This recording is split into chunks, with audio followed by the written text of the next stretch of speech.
এখানে আমাদের সাথে কাজ করতেছেন আমাদের এক দাদা, যে মৃণাল দা নাম। দাদা কেমন আছেন? কেমন আছেন? কি করতেছেন আপনি? এই যে উনি মূলত কি চারা, কিসের বীজ এটা? হাতে না বেগুনের টমেটো।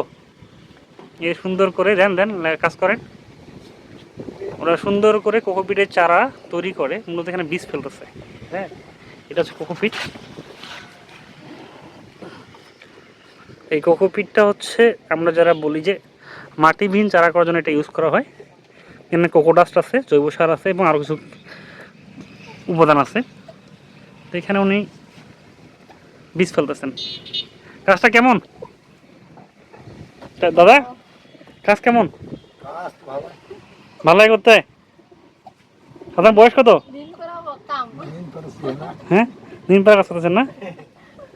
আপনার বয়স কিরকম? এদিকে দেখেন, আমাদের দেখান। তাও মানে নাই। ছেলে মেয়ে কয়জন? দুইজন। বিয়ে হয়েছে ছেলে মেয়ের? তাই? মানে সারাদিন এই কাজই করেন?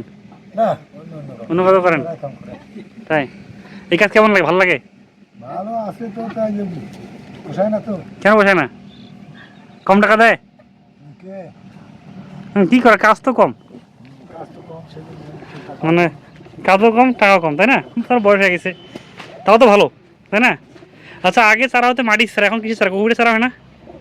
পার্থক্যটা কীরকম মনে হয় আপনার? আগে মাটির চারা ছিল না আগে আপনার সময়, আর এখন কিছু চারা কোকোপিটের চারা? এই আপনার কাছে কি মনে আছে? আপনার তো বয়স অনেক হয়ে গেল, আপনার কি মনে আছে কোনটা ভালো? কেন ভালো এটা?